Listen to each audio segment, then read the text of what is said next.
ఉన్న భీష్ముడు ధర్మరాజుకు చెప్పిన అద్భుత నీతి కథ. అందరికీ నమస్కారం. భారతీయ మహాకావ్యం మహాభారతంలో ఉన్న ప్రతి కథ మనకు జీవితంలో అనుసరించాల్సిన గొప్ప పాఠాలను నేర్పుతుంది. వాటిలో శాంతి పర్వంలో భీష్మపితామహుడు ధర్మరాజుకు చెప్పిన ఒక అద్భుత నీతి కథ మన జీవితానికి మార్గదర్శకంగా ఉంటుంది.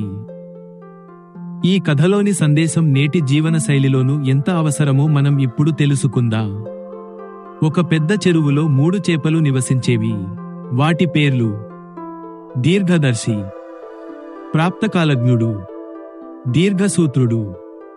వాటి ఆలోచనలు, నడవడికలు వేరువేరు. చెరువులో నీరు చల్లగా ఉండటంతో అవి హాయిగా జీవించేవి. కానీ కాలం ఎప్పుడూ ఒకేలా ఉండదు కదా. ఎండాకాలం రాగానే చెరువు నీరు తగ్గిపోవడం ప్రారంభమైంది.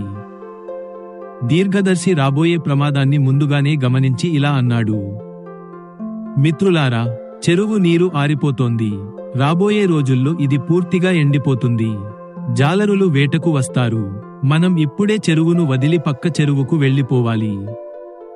కాని ప్రాప్తకాలజ్ఞుడు నవ్వుతూ ఇలా అన్నాడు: ఏమీ కాదులే, ప్రమాదం వచ్చినప్పుడు ఆలోచిద్దాం. ఇప్పటివరకు హాయిగా బ్రతుకుదాం. అలాగే దీర్ఘసూత్రుడు నిర్లక్ష్యంగా, ఈ చెరువు ఎప్పటిలా ఉండిపోతుంది, ఏం ఆందోళన లేదు అంటూ దీర్ఘదర్శి మాటలను నిరాకరించాడు.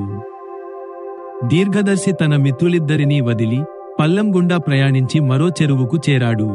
కాని కొద్ది రోజుల్లోనే దీర్ఘదర్శి చెప్పినట్లుగానే చెరువు పూర్తిగా ఎండిపోయింది. జాలరులు వేటకు వచ్చారు.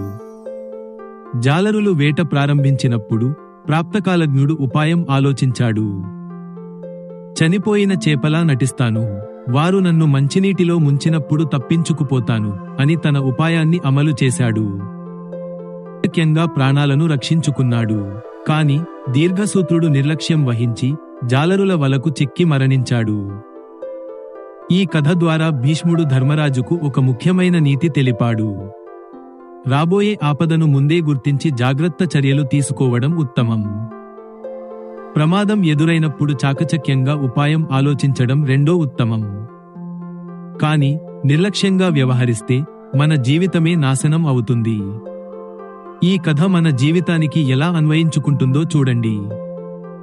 రాబోయే సమస్యలను ముందుగానే అంచనా వేసి సరైన నిర్ణయాలు తీసుకోండి. ప్రతి విషయానికి చివరి నిమిషం వరకు వాయిదా వేస్తే అనవసరమైన ప్రమాదాలను ఎదుర్కోవలసి వస్తుంది. ముందు చూపు, చాకచక్యం మన జీవితాన్ని సులభతరం చేస్తాయి.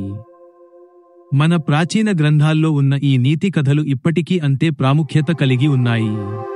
ఈ కథ మీకు నచ్చిందా? మీరు కూడా దీర్ఘదర్శిలా ముందుచూపు కలిగి ఉండాలని కోరుకుంటున్నాం. మీ అభిప్రాయాలను కామెంట్లలో తెలియజేయండి. వీడియో నచ్చితే లైక్ చేయండి, మీ మిత్రులతో షేర్ చేయండి. మరింత అద్భుతమైన కథల కోసం మా ఛానల్ను సబ్స్క్రైబ్ చేయండి.